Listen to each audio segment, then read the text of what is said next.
자, 원장님, 이번 네. 시간에도 통증에 대해서 좀 질문을 하나 더 드릴까 하는데요. 네네. 거의 대부분이죠. 음. 대부분 이제 의사 선생님께서 어디가 아파서 오셨어요? 그쵸. 라고 물어보시는데, 네네네. 문제는 제가 정확히 어디가 아픈지 저도 몰라요. 그럴 때가 있어요. 맞아요. 예. 내가 정확히 어디가 아픈지를 좀 명확하게 표현하기 어려울 때가 있죠. 그래서 이것도 참 의사로서 경험이 굉장히 중요할 것 같다라는 생각을 제가 조심스럽게 좀 하는데요. 네네. 일단 뭐 흔히 배가 아파서 내과를 갔어. 그쵸. 갔는데 진료를 보고 뭔가 검사나 처방을 받을 거지 않습니까? 그렇죠. 저번 시간에도 뭐 질문 드렸던 것과 똑같이 가장 큰 문제는 차도가 없다는 거예요. 그렇죠. 그래서 물론 아파서 약 먹고 좀 치료받고 호전이 되면 참 좋겠으나 저희가 이제 가장 이제 무서운 것 중에 하나가 혹여나 암이면 어떡하지예요. 그래서 원장님께서 보셨던 그런 케이스 중에서 이제 이게 아파서 오셨는데 암으로 발견된 경우가 있으실 것 같아요, 분명히. 네네. 소개 한번 해주시죠. 네. 그래서 제가 이제 이 케이스를 소개시켜드리기 전에 말씀드리고 싶은 게, 제가 누차 뭐 여러 가지 영상에서도 말씀드렸지만, 암이라는 거는 어떤 기능을 하는 세포가 아니기 때문에 어떤 부피 이상 커지기 전에 증상을 발생시키지 않습니다. 그러니까 그때도 말씀드렸죠. 초기암은 증상이 없다. 특히 중기까지도 증상이 없다. 그러니까 초기암에 뭐 위암 초기 증상은 어떤 건가요? 이게 사실 제일 말도 안 되는 질문이거든요. 그러니까 어떤 통증으로 인해서 검사를 했는데 만약에 암이다, 거의 늦었습니다. 그런 경우는 늦은 경우가 상당히 많아요. 그래서 대부분 그런 분들은 검사를 한 번도 안 하다가 너무 아파서 오는 경우에 말기암으로 진단되는 경우가 많고요.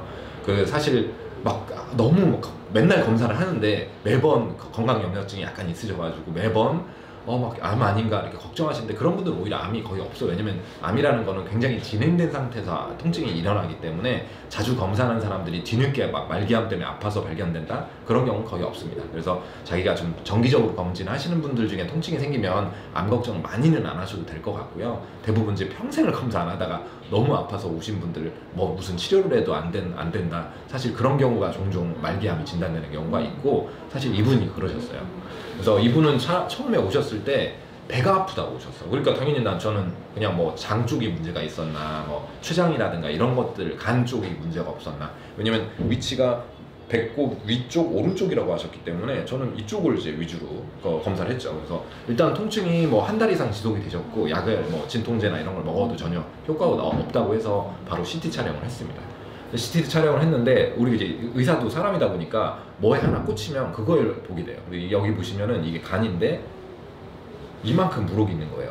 근데 보통 아무리 커도 물혹이 통증을 잘 유발하지는 않거든요. 왜냐면 아주 말캉말캉하기 때문에. 근데 일단 위치가 너무 똑같은 위치에 있기 때문에 통증을 호소하시는, 여기에 꽂혀가지고 처음에 판독 보기 전까지는 그냥 이것 때문에 통증인가. 근데 일단 처음 설명드릴 때에도 통증 가능성이 이렇게 높지는 않은데 어쨌든 굉장히 큰 물혹이 있네요. 사이즈를 재보면 거의 8cm예요, 8cm. 그러니까 저도 좀 긴가민가 하긴 했는데, 그래서 이제 정식 판독까지 일단 보자고 하고, 다음날 정식 판독을 왔더니 그 밑에 이 늑골이죠. 그러니까 상복부 등 쪽이죠, 등 쪽. 그러니까 환자분은 복부라고 했는데 등 쪽이었던 거예요.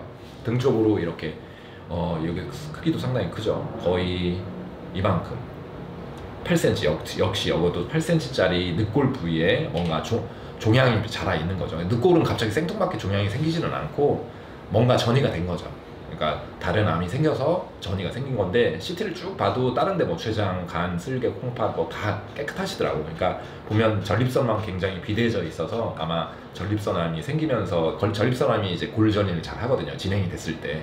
그래서 아마도 그 전립선암이 오래돼서 우측 이 등 쪽에 있는 늑골 부위로 통증이 좀 그러니까 전이가 되면서 상당히 사이즈가 커지면서 골통증이 생겼던 케이스였던 것 같아요. 그래서 얼른 이제 대학병원 가셔서 진료를 보시라고 권고를 드렸고, 여기서 이제 말씀드리고 싶은 부분은, 우리가 이제 암이라는 거는 저렇게 사이즈가 상당히 커져서 부피 효과로 통증이 생긴다. 그래서 1, 2cm, 3, 4cm 이 정도까지도 증상이 없는 경우가 대부분 많다. 그래서 통증 때문에 우리가 사실 암 검진을 하시는 건 아니고요.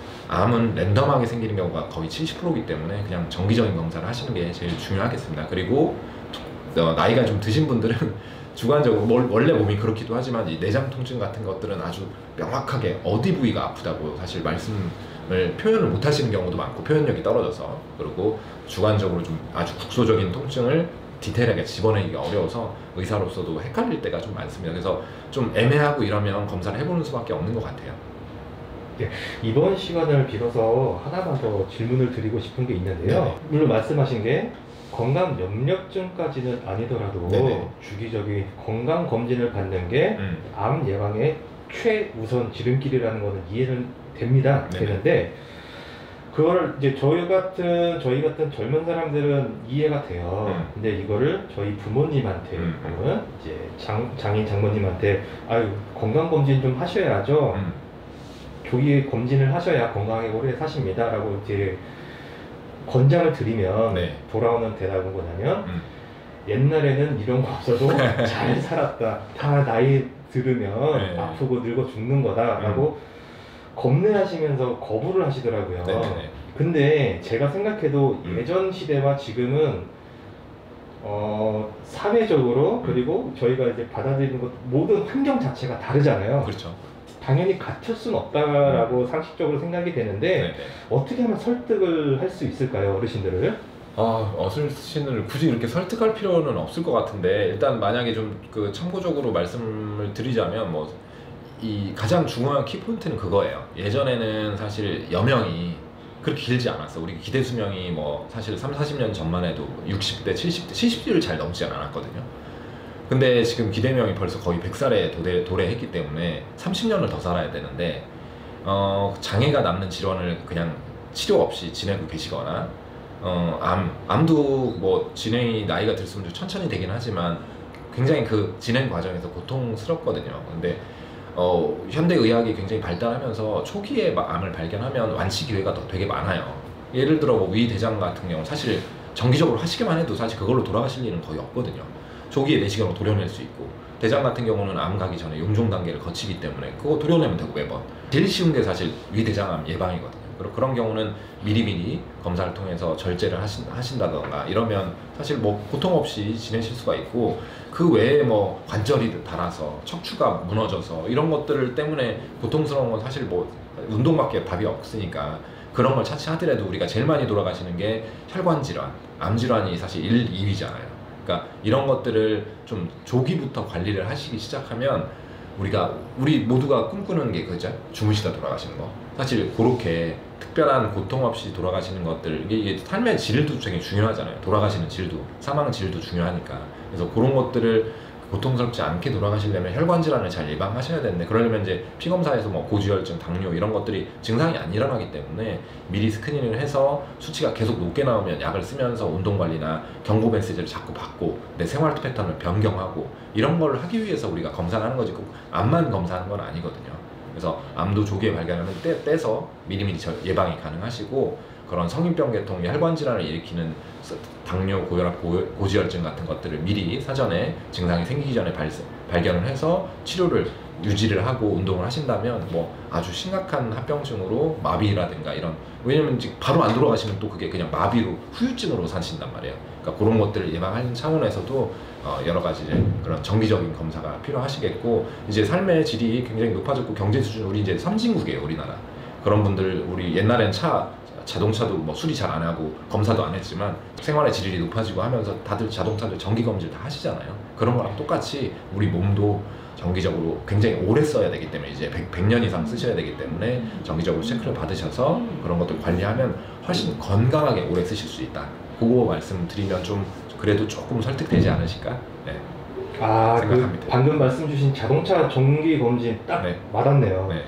또 더 덧붙이면 늦었다고 생각할 때가 가장 빠를 때다. 그렇죠. 그러니까 건강하게 오래 쓰기 위해서 검사하신다고 생각하면 돼요. 예전에야 어차피 다 낡아 빠질 때쯤 돌아가셨기 때문에 큰 상관이 없겠지만 이제는 인간의 한계를 넘겨서 지금 100세 이상을 이 노인으로 30년 정도를 사셔야 되기 때문에 건강을 관리를 잘한 사람과 그렇지 못한 사람은 그 노년의 삶의 질, 건강의 질이 굉장히 차이가 많이 나는 시대가 될 겁니다. 네, 오늘 좋은 말씀 감사합니다. 자, 궁금하신 내용이 있으면 댓글 달아주시고요. 오늘 내용이 유익하셨다면 구독, 좋아요, 알람 설정 부탁드리겠습니다.